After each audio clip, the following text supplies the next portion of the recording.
Welcome to Watchtower History. The Watchtower of October 15th, 1966 has a statement. The terrible persecution of Jehovah's Witnesses by Hitler, worse than that he inflicted upon the Jews, took place. And what is he talking about there? He's talking about the persecution of the Jehovah's Witnesses. Here's another one. The April 15th, 1989 Watchtower said that 6 million Jews were murdered for being non-Aryan, and the most precious in Jehovah's sight of thousands of his witnesses, both of the anointed and of the other sheep, suffering great atrocities, with many witnesses dying in the Nazi concentration camps. The May 15th, 1975 Watchtower claimed that thousands of European Jews can testify that one religious group in Germany underwent persecution equal to that heaped upon the Jews, Jehovah's Witnesses. Hundreds of these died in concentration camps. From the early days of the war until recently, the Jehovah's Witnesses have diminished the atrocities which happened to the Jews, claimed what happened to the JWs in Nazi Germany was worse than what happened to the Jews, claimed that what happened in Nazi Germany to the Jews was their own fault, and that many times the JWs have even exaggerated their own persecution statistics. Both scholarly works, Garbe and Heze, propose figures which they would have received from the Jehovah's Witnesses.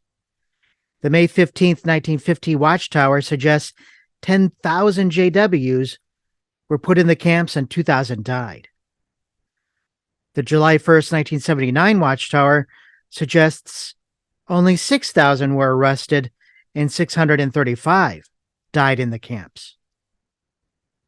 The October 1st, 1984 Watchtower suggests that about 10,000 were imprisoned, and the January 1st, 1971 Watchtower suggests 11,415 out of 14,453.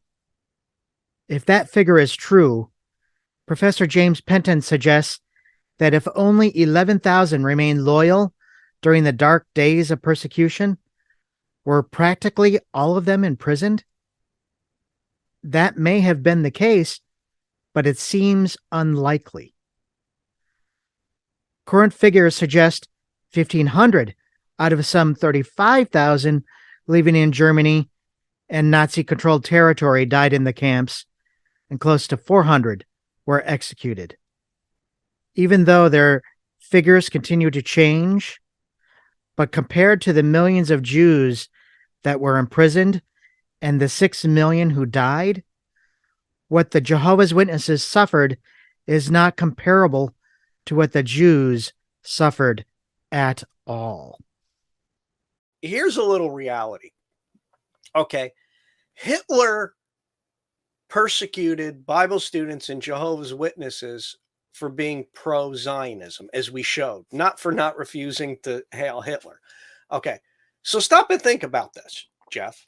If Hitler persecuted and arrested Bible students and Jehovah's Witnesses for being pro-Zion, wouldn't common sense and logic and reasoning and critical thinking tell you that he hated Jewish ideas more than Jehovah's Witnesses? It's not. It would have been the other way around. He would have persecuted Jews for helping Jehovah's Witnesses. But that's not the case. So to make a statement like that is not realistic, especially when Jehovah's Witnesses were also given the opportunity to sign their way out. The Jews were not. You were a Jew, you're going to the gas chamber. That's it. We're getting rid of this is the final solution. So that statement, wherever he got it from, maybe one particular incident where one Nazi had a personality conflict with a Bible student, yeah, he might have treated him worse. But overall, no, Hitler literally defunded the war effort to build more facilities to exterminate Jews, not Jehovah's Witnesses. He could have easily done that because there were a few thousand, so that statement is absolutely biased wherever it came from or whatever. I don't know. And I think it's abominable. There were not that many Jehovah's Witnesses that were killed. There were not that many Jehovah's Witnesses that were persecuted as there were Jews. But this is part of the history that Watchtower leaves out when they talk about this period. They do not state the real reason why the Nazis and Hitler went after them. The real reason was that they were Zionists, that they loved the Jews. We saw that over and over again in the Nazi documentation that we've had in our discussion so far. And yet, there's so much more to this story. There's so much more to it that ties into where Rutherford got his ideas from, that ties into Rutherford's roadmap to how the Jehovah's Witnesses were to endure persecution.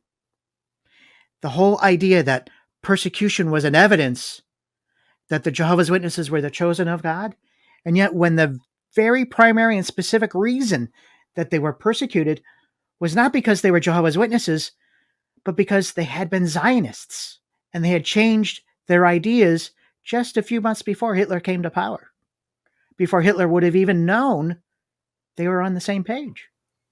I think it's reprehensible to even suggest that the persecution of the Jehovah's Witnesses was worse than the Jews, especially when it's because they were persecuted because of their Zionist stance, because of their love for the Jews, because they looked at the scriptures about the hope of Israel. I have to add one more thing in that, even more reprehensible, is Jehovah's Witnesses, and not the people, but the Bible and Tracts, the Watchtower Society governing body, pulling that statement out and printing it.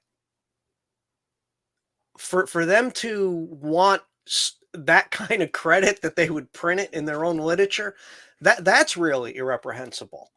I would personally, if I were on the writing committee over there, I would have said, hey guys, I mean, look, they killed 6 million Jews. We don't want to put, they hated us worse. I mean, that was for them to put that in writing. That's shameful. That's all I can think of that. And especially to put it in writing, claiming the reason was something else, and not the real reason was because of their Zionist stance. And what's even more phenomenal about that is the year that they printed that, 1967. Again, as we discussed, you and I being younger at the time that happened, older than maybe some of the viewers here. During that time, the war, as we said before, we're not going to keep repeating ourselves, but the war was that was a war of wars, exterminating millions of people. What happened 20 years, I mean, that was still fresh on people's minds. So to print that so close to when it happened was pretty messed up. But again, it shows one other thing: how isolated Jehovah's Witnesses made themselves from society, that they could print that stuff to each other and it wouldn't create a wave. Time magazine, National Geographic would have never printed anything like that, especially in 1967. The August 1st, 2001 Watchtower has an article called Your Right to Believe, which mentions the protocols of the Elders of Zion. The title of the article is Your Right to Believe, and it does ask some very interesting questions. On the next page, it asks the question, why do you believe what you believe? These are all important questions for Jehovah's Witnesses to ask based on all of this history that we've shared so far. But what's interesting is, knowing what we know now, after laying out all of this evidence, how Rutherford's anti-Semitism was rooted in the Populist Party and their conspiracy theories, all the way back from his politics with Williams Jennings Bryan, who he campaigned for years. and how his anti-Semitism was associated with the Henry Ford's racist ideology and his republishing of the protocols, and how some Watchtower writers had said Henry Ford was right about the Jews. And that statement that Ford ought to read Rutherford's work, Vindication, since there would be many things in it he would like. Knowing that these and some of these other conspiracy theories that Watchtower was incorporating into their theology at the time, now knowing all of these things, then the cover story has a very, very interesting question, because it asks, is there a sound basis for your beliefs?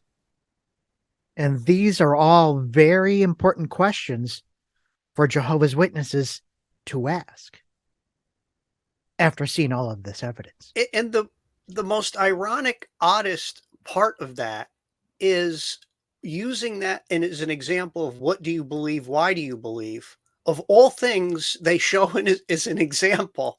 It's what started their religion.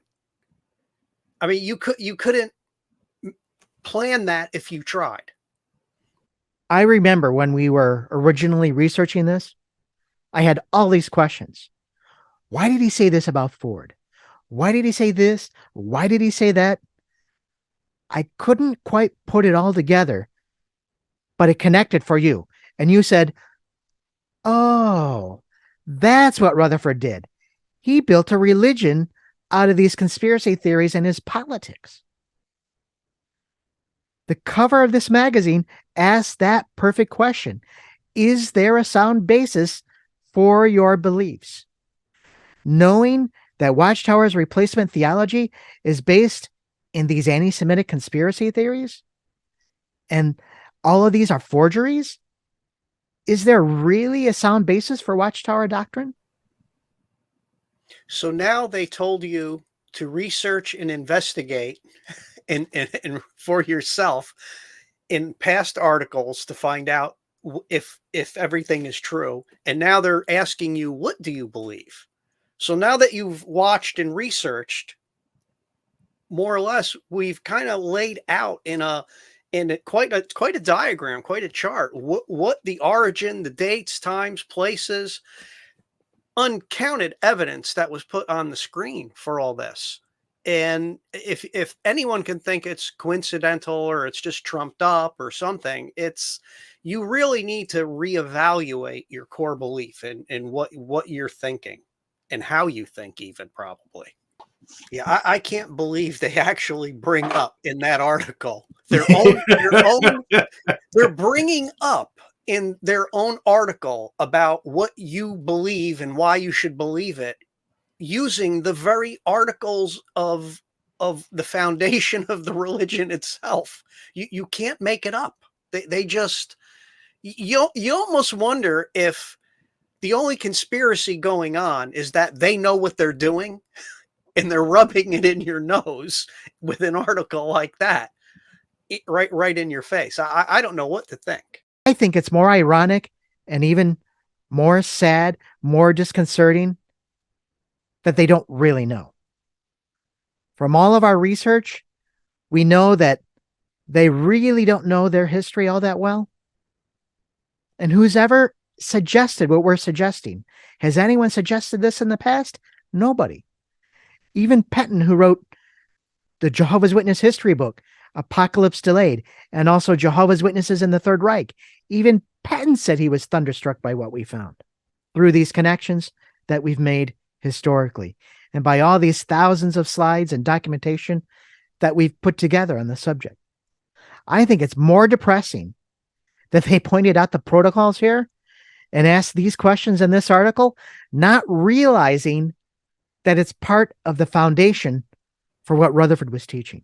You nailed it. That, and when you talk to Jehovah's Witnesses that you encounter, and you always encounter one, it's very ironic that when you really start, after they're done telling you about a wonderful world and the basic and the real milk and watered down, lukewarm things that they're teaching, you start asking them questions about, well, how did you become how did the temple get cleansed? How is that a trumpet? And you said you have to literally teach them their religion before you could have a discussion about their religion with them. And then ironically, a lot of them by that time are like, oh, they're thinking it sounds weird. They don't want to talk to you anymore. And in cognitive dissonance, they'll go out back to doing what they were doing. Again, you don't want to break up your family. You don't want to rock the boat. It's sad. It's sad is a real good word for it. And as we've shown in our various trumpet blast discussions, Rutherford was basically saying every Bible story and prophecy is about Watchtower after 1914, 1918, 1919. And since he's taking the lead, it's really all about him because they're all of his ideas. Yeah. After I kicked out the editorial committee, I'm the Watchtower. And he took out the editorial committee in the very article where he says, I don't want to appear egotistical, but then he proceeds to take Revelation 12 and applies it egotistically. Everything is about him, including the 1260 days that goes right to the 1922 Cedar Point Convention, to the very day, to the very hour, to the very exact talk which Rutherford gave. The ADV, advertise, advertise, advertise, which started the change in Watchtower interpretation forever going forward, suggesting that it was literally all about him and his advertised campaign. And when it was fact-checked, he forgot the leap years and lied about 10 days of when he got out of prison. Per a Watchtower 10 years article that quoted the actual day that they got out of prison. If you haven't seen it already, be sure to see our replacement theology discussion. Will the real Jehovah's Witnesses please stand up? Because it really clarifies these points and will show all of the evidence for Rutherford's replacement theology very specifically. Other Watchtower doctrines also connect to anti-Semitic conspiracy theories, and some of them even older than Henry Ford's, older than the Russian protocols. So one of the examples of another doctrine tied into anti-Semitic conspiracy theories is the blood transfusion doctrine. And now this was introduced to the Jehovah's Witnesses in 1945 at the end of the Second World War. In obedience to this new policy was likened to the refusal of the witnesses to Heil the Nazis or Heil Hitler in Germany. So this August 8th, 1950 Awake article touches on the interpretation of the history of blood transfusions, or what Watchtower thought was the blood transfusion history. It says that some take the stand that while God may have banned the use of blood, it is right to break that command if thereby we can do good. But is that not following the Jesuitical course of the end justifies the means? It is being governed by policy rather than by principle. We might as well say that when Hitler was in power, it would have been all right to heil him so as to have prevented suffering to ourselves and our families, and so that we might have had more freedom to preach the gospel to others. When God lays down a rule, the Christian cannot consider the consequences before deciding whether or not to obey it. God knows what is involved, and we must leave the outcome with him. To obey God's law by refusing to touch blood is better than to sacrifice it by means of blood transfusion. Now, the funny irony part of that is we already went and proved that the Heil Hitler wasn't what caused them to be arrested in the first place. Yeah, the so real now he's even so now this new policy is from a policy that never happened in the first place that they said happened later.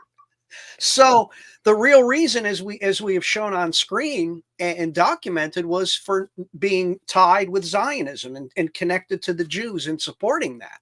And he totally ignores that in this article and convincing everybody, I guess mainly in America, because you got to think this is mainly where it's going in it. So probably a lot of people in America who are following Rutherford will go, oh yeah, they didn't say Heil Hitler.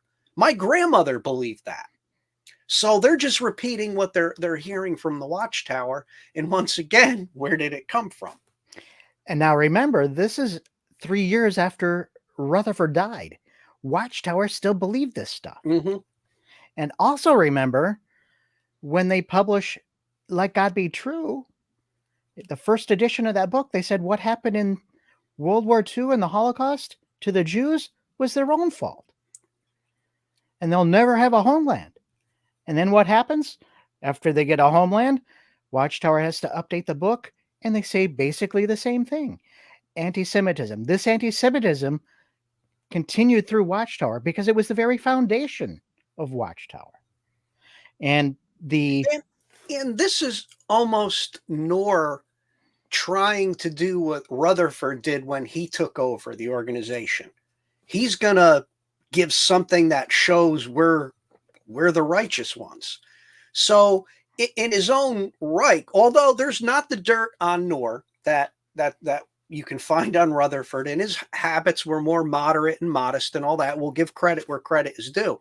But yet he's still copying a lot of the corporate personality that he grew up in. And here we go, the blood, and repeating what Rutherford said that he had to have known himself wasn't entirely true.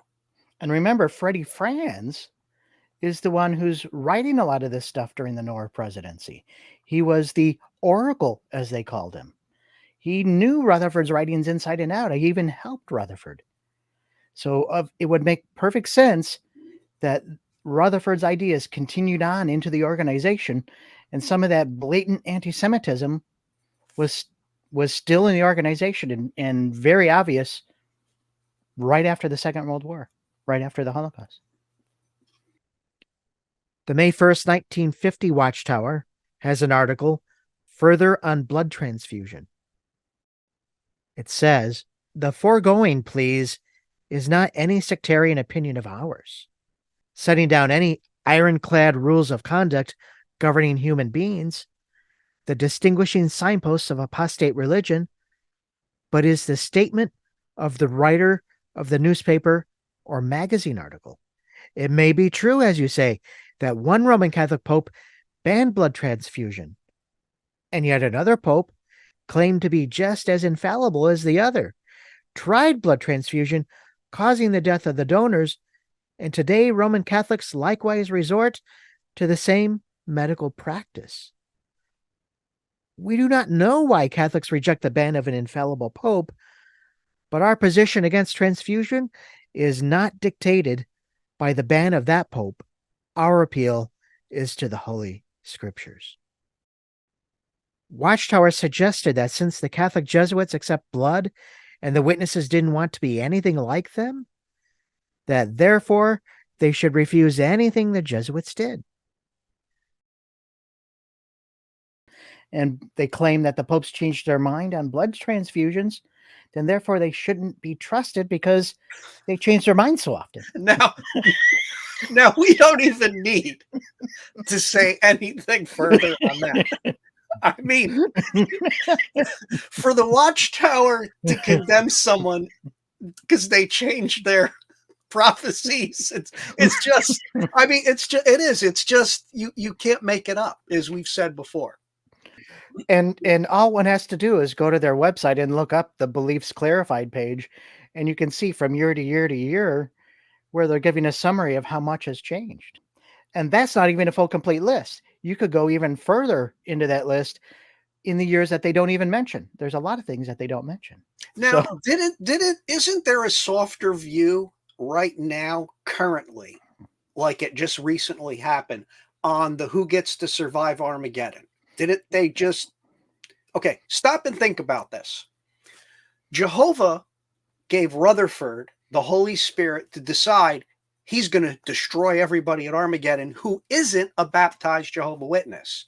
And I think an early one, 1921, 22, I think, don't quote me on that, specifically says, unless you're in Jehovah's earthly organization, it's making it very clear So then what does that mean? Jehovah wasn't going to do it. And then, you know what? I'm going to do that. I'm going to destroy everybody if they don't join my boy Rutherford's organ. And then did Jehovah change his mind? Oh, you know what? I'm not going to destroy everybody. So then now, with that said, who gets to be saved? Who doesn't? Right now, and this is a spoiler alert because as of our recording right now, only part 1 of the annual meeting for 2023 has been posted. This will be in the next part of the annual meeting that hasn't been released to the public yet, where this softer approach to Armageddon will be presented. But the basic idea is that if you survive into Armageddon and you're not a Jehovah's Witness, you have the opportunity to convert all the way up to the very end. When will the remaining ones of the anointed be gathered and taken to heaven? The Bible book of Ezekiel indicates that when Gog of Magog starts his attack, some of the anointed will still be here on earth. However, Revelation 17:14 tells us that when Jesus battles with the nations, he will come with those who are called and chosen, that is, all of the resurrected 144,000. So the final gathering of his chosen ones must occur after the start of the attack of Gog of Magog and before the Battle of Armageddon. This means that the anointed will be gathered and taken to heaven toward the end of the Great Tribulation, not at the beginning. When will the final judgment of the sheep and the goats take place? Again, although we can't be dogmatic as to the exact sequence of events, it appears that the final judgment takes place at the end of the Great Tribulation, not at the beginning. That will be the time when the Son of Man comes in his glory, and all his angels with him. So for literally 100 years, they were knocking on doors, making trumpet blasts, to save people. That now you totally get rid of the sheep and the goats doctrine, because if they were knocking on doors and they weren't saving them because God's now going to decide and give other people chance, what was the purpose of knocking on doors for 100 years? Well, they haven't even mentioned the sheep and goats doctrine, but that's would be an implication. If you push one domino over, it's going to push the rest of them over. And that's what the sheep and the goats doctrine originally was for, to preach for the salvation for Armageddon. So once again, it unties and untangles and retangles everything again. And remember, the man who dared disfellowship Rutherford in our series that we had that discussion, where Fisher objected to that article on the sheep and goats because it was a judgmental message and it didn't seem scriptural to him. So Rutherford ended up publishing it anyway by changing the editorial rules and removing Fisher as editor. And then by Birth of a Nation, well, let's just get rid of it, and it's God's will. He wrote in an article, Watchtower, 10 years later, it was God's will that this editorial committee that was designed to prevent one man's views from entering. What happened? What happened? To remove when he removed the editorial committee, it became exactly what the corporate charter was designed to prevent from happening. He did it anyway. It was all about Rutherford, all about his proclamations, all about his trumpet blasts, all about what happened to him and Watchtower organization after 1914. Literally all about him. He thought he was in the chosen organization, and since he was leading the chosen organization, he thought he was a chosen one to lead the chosen ones. And he absorbed everything from what was happening at the time and turned it into a prophecy or a symbol of himself or the organization. So in order to do that, he had to make the Watchtower Society the spiritual Jews, and he had to get rid of the Jews that he hated already and was very anti-Semitic, because he already believed in those anti-Semitic conspiracy theories from his time when he campaigned with the Populist Party and William Jennings Bryan. In the article, Blood Transfusion Therapy, Its Prevalence, History and Methods, in the Awake August 8th, 1950 issue, this article demonstrates very, very clearly Watchtower's prevalence towards conspiracy theories and specifically anti-Semitic conspiracy theories. It says in 1492, the physicians of Pope Innocent VIII tried to cure him by means of the blood of 3 ewes, whose life it cost. However, their methods were not successful, and it is stated that the medical gentlemen involved were rewarded for their pains by being executed, with the exception of one who fled the country. Although this is often cited as the first case of attempted blood transfusion, such is doubted by the foremost living authority on the subject. So this story about the Pope's ban on blood transfusions is another fictional account added to the annals of history. And it's like the Awake article that we mentioned in our History of Disfellowship discussion, where he talked about the pagan and Catholic practices of the disfellowship doctrine and how Watchtower misrepresented what was in the Britannica article and the other sources that they were quoting. In the British Journal of Hematology, June 28, 2021, there's an article, Did the Pope Ban Blood Transfusion in 1678? The article reads, this paper concerns an alleged event in the history of hematology that disrupts the otherwise positive narrative of papal encouragement for blood transfusion. It is frequently stated in popular websites and in the scholarly literature that when blood transfusion was first developed, it was banned by the Pope. However, careful analysis of the sources cited shows this claim to be without historical foundation. There was never any papal prohibition of blood transfusion. It is a myth that needs to be dispelled if the fully extent of the Catholic Church's support for blood and organ donation is to be appreciated.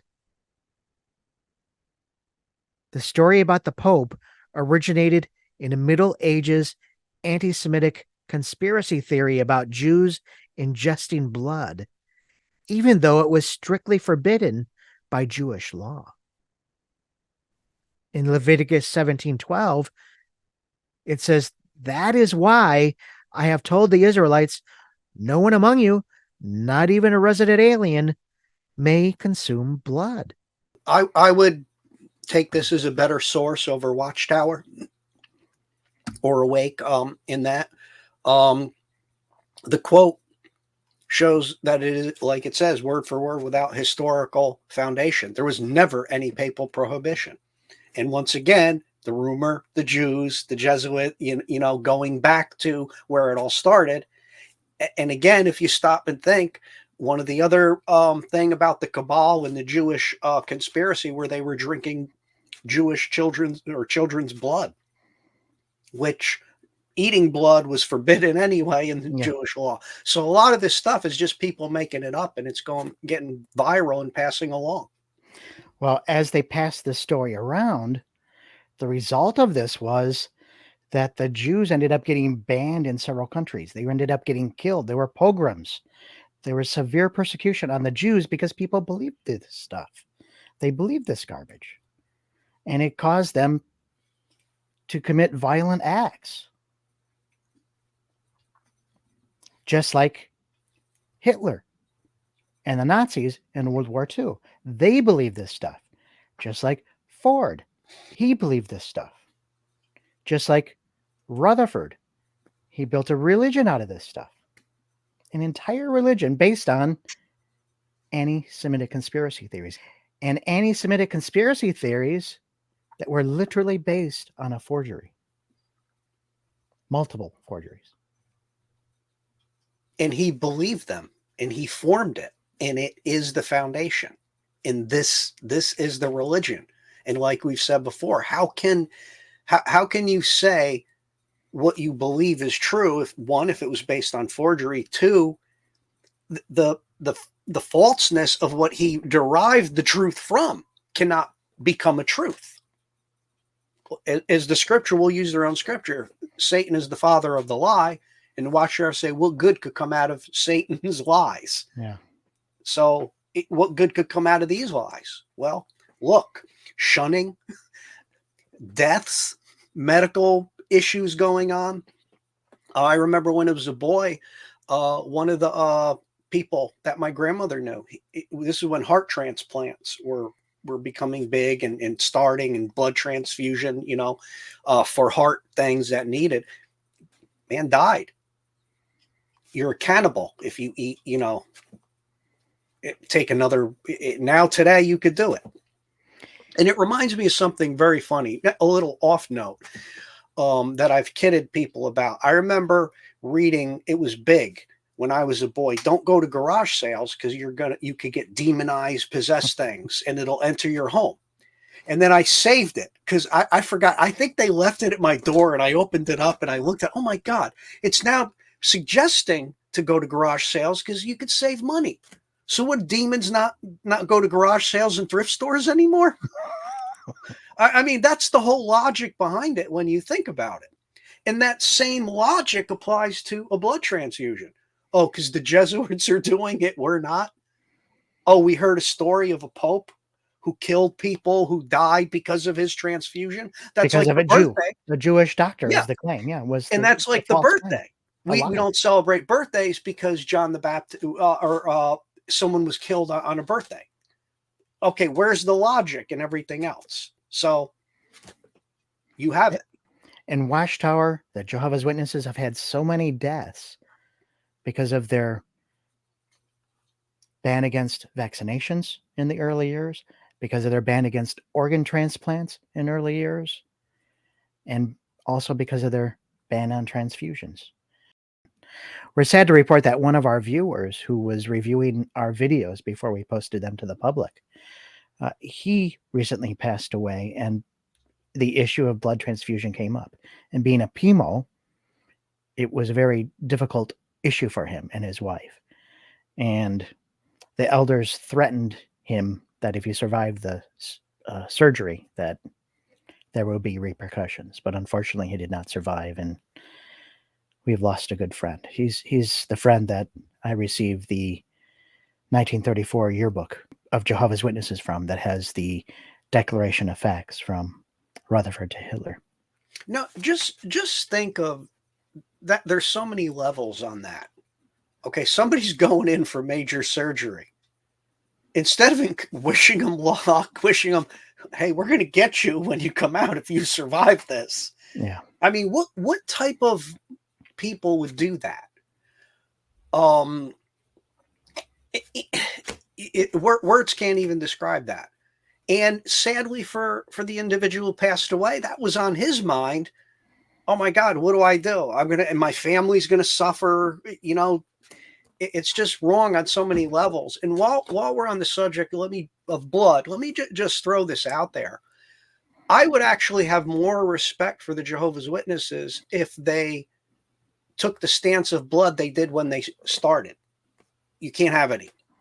Rather than take it, oh, if we pull this out of it, pull that out of it, pull this and give you back this, it's still blood. How do they reason through that one? And how do they reason through the fact that, oh, what you could have today, you couldn't have 30 years ago? How many people died 30 years ago because several men decided that part of blood you can't have today, but tomorrow you can? So the whole reasoning behind it, they would, in my opinion, they would be better off if they just told no blood. That's it. And the reasoning behind it, as we see, is tied into these anti-Semitic conspiracy theories about the Jews. And they don't even know it. And they don't even know it. But think about this. The Jews themselves don't have any prohibition against blood transfusions. And they are the ones who know the Hebrew language much better than Watchtower does.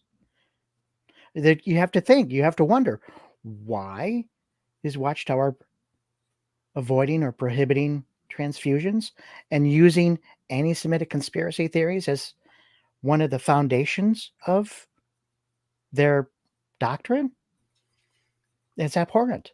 I have noticed over the years a lot of Jehovah's Witnesses, when it comes to blood, birthday, and you get in any type of discussion with them, oh, but they celebrate Christmas. Oh, but they really believe, because they don't do certain things, that everybody else is doing, that specifically means that they have the true religion. They don't know where it comes from. They just repeat it. But that is part of their thing. And you could see Noor coming up with a new thing for him to go, a new rant to rave on. And it worked. So back to the history again. So as we stated earlier, a lot of Jews were killed because of this. And one of the strongest proponents of the they call it the blood libel conspiracy. One of the strongest proponents of this was the reformer Martin Luther in Germany. The German reformer Martin Luther went beyond simple anti-Semitism to the point of calling for the death of the Jews simply because they would not convert. In the book Paths to Genocide, Anti-Semitism in Western History by Lionel B. Steinman, he discusses this, saying that wherever they went, Jews were preceded by accounts of the blood libel and other grotesque abominations attributed to them and their faith. The discovery of America, the Protestant Reformation, and other harbingers of modernity brought no good for the Jews. One of the few Catholic traditions that Protestants did not reject was Jew hatred. Martin Luther, the leading Protestant reformer, denounced Jews as vermin and called upon his countrymen to burn their synagogues and chase them from the land. As in his protest against Rome, so in Luther's hatred of the Jews as an economic as well as a religious element. In the Christian History magazine, Martin Luther, The Later Years and Legacy, in 1993, Eric Gritsch has an article, Was Luther Anti-Semitic? And the article says, in 1523, Luther accused Catholics of being unfair to Jews and treating them as if they were dogs, thus making it difficult for Jews to convert. Luther said, I would request and advise that one deal gently with them, the Jews. He wrote, if we really want to help them, we must be guided in our dealings with them, not by papal law, but by the law of Christian love. We must receive them cordially and permit them to trade and work with us, hear our Christian teaching, and witness our Christian life.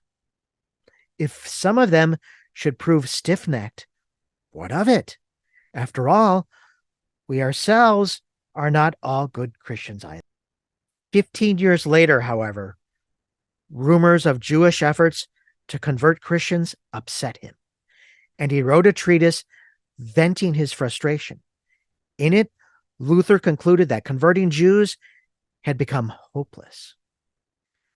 By 1543, Luther was ready to go one step further. He had become utterly frustrated by the Jews' refusal to convert to Christianity. A Jewish heart is hard as a stick, a stone as iron as a devil, he said. Thus, Luther now proposed 7 measures of sharp mercy that German princes could take against the Jews. 1, burn their schools and synagogues. 2, transfer Jews to community settlements. 3, confiscate all Jewish literature, which was blasphemous. 4, prohibit rabbis to teach on pain of death. 5, deny Jews safe conduct so as to prevent the spread of Judaism. 6, appropriate their wealth and use it to support converts and to prevent the lewd practice of usury. 7, assign Jews to manual labor as a form of penance. Luther advised clergy, their congregations, and all government officials to help carry out these measures. Since most Jews had been expelled from Germany before 1536, Luther's counsel was implemented by few officials. Yet a harsh anti-Jewish measure in 1543 mentioned Luther's On the Jews and Their Lies. Both Luther's friends and his foes criticized him for proposing these measures. His best friends begged him to stop his anti-Jewish raving, but Luther continued his attacks in other treatises. He repeated as true the worst anti-Semitic charges from medieval literature. Jews killed Christian babies. They murdered Christ over and over again by stabbing Eucharistic hosts. They poisoned wells. Luther now thought what he had accused Catholics of thinking in 1523. Jews were dogs. We are at fault for not slaying them, he fumed shortly before his death. Luther was not an anti-Semite in the racist sense. His arguments against the Jews were theological, not biological. Martin Luther's anti-Semitism soon became a part of the German culture to the point of influence on the origins of the Holocaust. Dave Andrews has an article, Christ Anarchy, Time to Throw Off the Yoke. And in the article, he says, Martin Luther, the great reformer who laid the spiritual foundations of the modern German state, turned out to be the greatest anti-Semite of his time. Never once did any German bishop, Catholic, or Protestant speak out publicly on behalf of the Jews, as did the French Archbishop of Toulouse. Instead, both Bishop de Bélius and Bishop Sass publicly expressed a hope of a solution to the Jewish problem, which augmented the Nazi propaganda program, saying that they simply wished the Jews to die out. Thus, Goldberg says, the church became a compliant helper of Nazi Jewish policy. A lot of the anti-Semitism in Germany from the Lutherans continued up into Hitler's day, of course. And the reason Luther was against the Jews is because he thought if he witnessed to them that they should just accept Jesus as Messiah. He thought that the message of the gospel was so clear that the Jews would just convert en masse, and they didn't convert. And this only angered him. This made him upset. It sounds very much like and very similar to Rutherford, who did a lot of preaching to the Jews, wrote books for the Jews, Comfort for the Jews, his book of life that he wrote in 29, and his speech at the Hippodrome where he gave anti-Semitic conspiracy theories to the Jews, and he wondered why the Jews didn't convert at the end of the Second World War. About what, 300 years later after the original document was made? Somewhere around there, wasn't it, right? I mean, you just can't. He covered all his bases, when he came up with all this stuff. Now, isn't that in a way a little bit like Martin Luther himself? One moment he's sympathetic, we should try and convert them. The next minute they're hopeless. The next minute it's, where do these people come up with these ideas and think of it, their life's work to determine what happens to the Jews, as if it's their job to decide what the Bible has in store for them and not God. And Luther wanted the synagogues to be burned. He literally wanted them killed. He thought they were worthless. This idea only continued through German history all the way up until the Nazi period and even today. And as we see in recent news, anti-Semitism spreading in the last decade and especially in the last couple of months based on current world events. The January 2019 New Yorker magazine has an article on the history of blood. When Pope Innocent VIII was dying in 1492, he was allegedly given the blood of 3 boys by a Jewish physician in the hopes of channeling some of their youthful energy. Medical historians doubt the veracity of the story, which may have been an anti-Semitic slander. The magazine Third Way, Christian Perspectives of Today's World, in the October 1992 issue was an article advertising Jesus the Jew by Jean-Marc Heimendinger. With the Crusades came the physical destruction of Jewish communities in Europe. The alleged conspiracy of the Jews against Christianity crystallized in anti-Jewish libels. The blood libel, the accusation that Jews murdered Christian children as a ritual enactment of the crucifixion to obtain blood for their Passover ritual, started in the 12th century. It was followed by the desecration of the host's libel. The accusation that the consecrated bread used in the celebration of the Mass was defiled by Jews. Economic and social measures were taken against the Jews, such as trade restrictions, the compulsory wearing of a distinguishing badge, the creation of ghettos in towns, or the repeated expulsions of Jews from France, England, Spain, and Portugal. This teaching, which prevailed among Christians into the 20th century, is seen by many historians and theologians as paving the way to the Holocaust. The Jew was consistently portrayed as a uniquely alien element in human society. Nazi ideology would decree that such an alien element should be disposed of. Historians have even called attention to the disturbing echo of Luther's anti-Semitic pamphlet, with its practical program of persecution in the Nazi propaganda. It was not until the end of the 18th and 19th century that Jews were granted civil rights in Europe.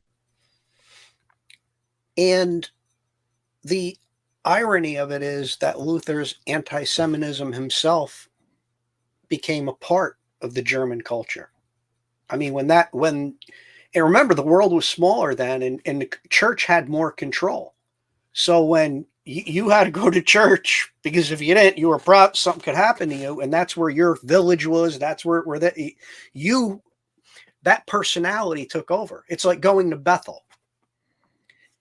A village in Germany at that time controlled by the church was like going to Bethel. You can't say nothing that doesn't originate from the tower itself or else. So, and back then you could influence the death penalty. You wonder whether Watchtower would, if they could get away with it, utilize the death penalty, stone people for adultery, and all that. And it's just amazing how similar the church, the Catholic, and we showed that in another discussion. I don't remember which one, where we showed the pyramid hierarchy matching the Catholic Church. President to the circuit overseers, governing body, district overseers, pioneers, then lay people. So the Jehovah's Witness connection to anti-Semitic conspiracy theories had tragic consequences, of course.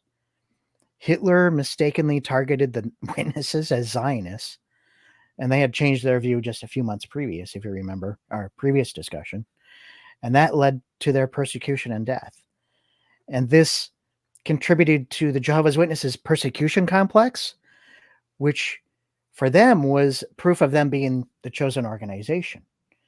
Yet at the same time, Watchtower is believing exactly the same thing that the Nazis did, and exactly the same thing that the Nazis were persecuting them for. And as we said in this discussion, in our roadmap discussion, Watchtower's replacement theology was based on these things, on these anti-Semitic conspiracy theories. And these influenced the Nazis to imprison and kill the Bibelforscher, the Jehovah's Witnesses. And just a few short years later, after World War II, the blood transfusion doctrine, which has some influence in the anti-Semitic blood libel conspiracy of the Jews, also contributed to the Jehovah's Witnesses killing themselves by not accepting blood transfusions. And if you remember earlier in our discussion, in our back down discussion, where Rutherford even told his followers, go and martyr yourselves. You'll be in Jehovah's kingdom. Go martyr yourselves, and it'll give us free publicity, is basically what he was suggesting. And where was he living when he was saying all that? Exactly. Beth Surim.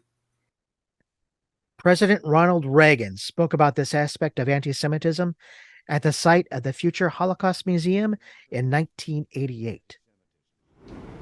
I think all of us here are aware of those, even among our own countrymen, who have dedicated themselves to the disgusting task of minimizing or even denying the truth of the Holocaust.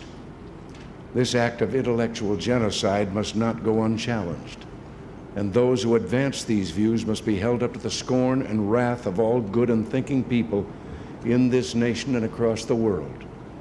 And yet, just as we must challenge it here at home, so too we must challenge anti-Semitism abroad.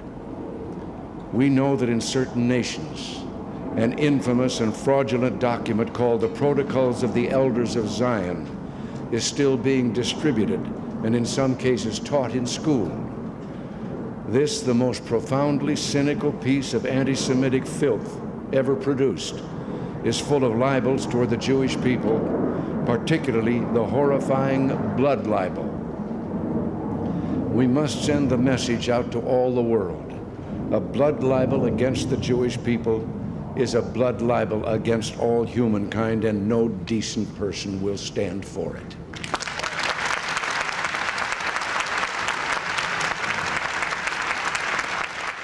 Although Jewish believers who know the Hebrew language use the same scriptures Jehovah's Witnesses do, they interpret the matter differently and allow transfusions. These apocryphal conspiracy theories about the Pope, Jews, and blood transfusions are significant enough to Watchtower that they were included in a chart in the Life Everlasting, Freedom in the Sons of God book, where there are a few references to blood. This blood libel conspiracy has been repeated multiple times in Watchtower's literature in support of the Jehovah's Witness idea about blood transfusion. The Jehovah's Witnesses' connection to anti-Semitic conspiracy theories had tragic consequences. Hitler mistakenly targeted the witnesses as Zionists, leading to persecution and death. This contributed to the persecution complex among JWs, which are understood as proof of being the chosen organization. Yet at the same time, this fraudulent conspiracy is also repeated in the Watchtower booklet, Blood Medicine and the Laws of God, which Watchtower published in 1961. This link to the blood transfusion doctrine, to anti-Semitism, was found by one of our viewers. We didn't find it.